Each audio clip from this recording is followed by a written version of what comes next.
കൊല്ലം പുനലൂരിൽ 2 വയസ്സുകാരെ കാണാതായതിന്റെ അന്വേഷണം എത്തിയത് ഞെട്ടിക്കുന്ന ഒരു കൊലപാതകത്തിലാണ്. പുനലൂർ കാര്യറ സ്വദേശിനി സന്ധ്യയുടെ ചെറുമകൾ അനശ്വരയാണ് മരിച്ചത്. കുട്ടിയെ കൊലപ്പെടുത്തിയത് അമ്മ കലാസൂര്യയുടെ 3ാം ഭർത്താവ് തമിഴ്നാട് സ്വദേശി കണ്ണനാണ്. കലാസൂര്യയും കേസിൽ കൂട്ടുപ്രതിയാണെന്ന് പോലീസ് പറഞ്ഞു. കൊലപാതകം നടന്നത് തമിഴ്നാട്ടിലായതിനാൽ തമിഴ്നാട് പോലീസാണ് പ്രതികളെ അറസ്റ്റ് ചെയ്തത്.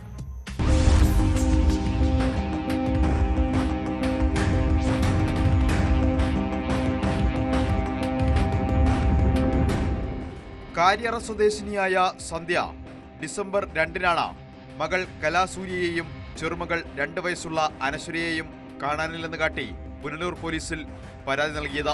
പരാതിയുടെ അടിസ്ഥാനത്തിൽ സന്ധ്യയുടെ മൊഴിയെടുത്ത Punalur police missing case register ചെയ്തിരുന്നു. തുടർന്ന് നടന്ന അന്വേഷണത്തിലാണ് ക്രൂരമായ കൊലപാതകത്തിന്റെ ചുരുളഴിഞ്ഞത്. സംഭവത്തെക്കുറിച്ച് പോലീസ് പറയുന്നത് ഇങ്ങനെ: കലാസൂര്യ തമിഴ്നാട്ടുകാരനായ കണ്ണൻ എന്നയാളുമായി ഇഷ്ടത്തിലായിരുന്നു. ഇരുവരും കഴിഞ്ഞ 2 വർഷമായി തെങ്കാശിയിലും മധുരയിലും താമസിച്ചു വരികയാണ്.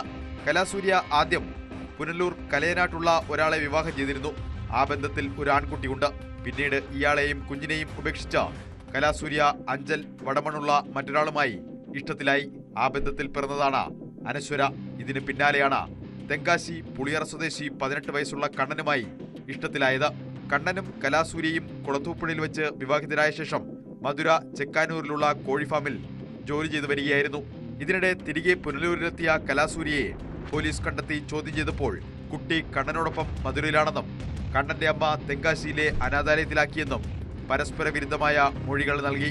കൂടുതൽ അന്വേഷണം നടത്തിയപ്പോഴാണ് ഇത്തരത്തിൽ ഒരു അനാഥാലയം തെങ്കാശിയിൽ ഇല്ലെന്ന് മനസ്സിലായത്. കലാസൂര്യയെ വീണ്ടും വിശദമായി ചോദ്യം ചെയ്തപ്പോൾ 1 മാസം മുൻപ് രാത്രി കണ്ണൻ കോഴിഫാമിൽ വെച്ച് മദ്യലഹരിയിൽ അനശ്വരയെ കൊലപ്പെടുത്തിയതായി വെളിപ്പെടുത്തുകയായിരുന്നു.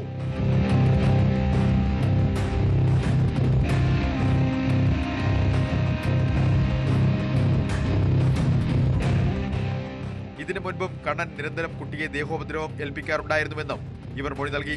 തുടർന്ന് കൊല്ലം റൂറൽ ജില്ലാ പോലീസ് മേധാവി Vishnu Pradeep IPS, Punalur sub division ASP Aparna IPS എന്നിവരുടെ നേതൃത്വത്തിൽ Punalur sub inspector Rajesh, ASI Shailaja, CPO Jamsheed എന്നിവർ കലാസൂര്യയുമായി മധുര ചെക്കാനൂരണി പോലീസ് സ്റ്റേഷനിലെത്തി അന്വേഷണം നടത്തി. തമിഴ്നാട് പോലീസിന്റെ പ്രാഥമിക അന്വേഷണത്തിൽ കൊലപാതകം സ്ഥിരീകരിക്കുകയായിരുന്നു. ഒരുപാട് ക്വസ്റ്റ്യൻ ചെയ്തപ്പോൾ അവർ പറഞ്ഞതെന്ന് പറഞ്ഞാൽ അവരിപ്പോൾ താമസിക്കുന്ന കണ്ണൻ എന്ന് പറഞ്ഞ ഹസ്ബൻഡ് ഈ കുട്ടിയെ ഒരു ദിവസം കഴുത്ത് ഞെരിച്ച് കൊലപ്പെടുത്തി എന്നിട്ട് ചാക്കിൽ കെട്ടി കാട്ടിൽ ഉപേക്ഷിച്ചു. അത് സഹിക്കാൻ വയ്യാതെ ഇവർ തിരിച്ചു വന്നു എന്നാണ് പറഞ്ഞത്. പക്ഷെ കുറച്ചും കൂടെ ക്വസ്റ്റ്യൻ ചെയ്ത സമയത്ത് ഇവരുടെ സ്റ്റേറ്റ്മെൻറ്റ്സിൽ ഒരുപാട് ഡിഫറൻസസ് ഉണ്ടാവും. അപ്പോൾ അത് നമ്മൾ ഇതുപോലെ അന്വേഷിച്ചതിന് ശേഷം നമ്മൾ ജില്ലാ പോലീസ് മേധാവിയോട് അറിയിച്ചതിന് ശേഷം മധുരയിൽ അവിടെ പോയി നമ്മളുടെ ഒരു ടീം അവിടെ പോയിട്ട് അവിടുത്തെ തമിഴ്നാട് പോലീസുമായി കോപ്പറേറ്റ് ചെയ്തതിന് ശേഷമാണ് ഈ കണ്ണൻ എന്ന് പറഞ്ഞ ആളെ കണ്ടുപിടിക്കുന്നതും. തുടർന്നാണ് കണ്ണനെ അറസ്റ്റ് ചെയ്തത്. കുട്ടിയുടെ മൃതദേഹം മറവ് ചെയ്യുന്നതിന് കലാസൂര്യ സഹായം ചെയ്തതായി വ്യക്തമായതോടെയാണ് ഇരുവരെയും അറസ്റ്റ് ചെയ്തത്. കോടതിയിൽ ഹാജരാക്കിയ പ്രതികളെ റിമാൻഡ് ചെയ്തു.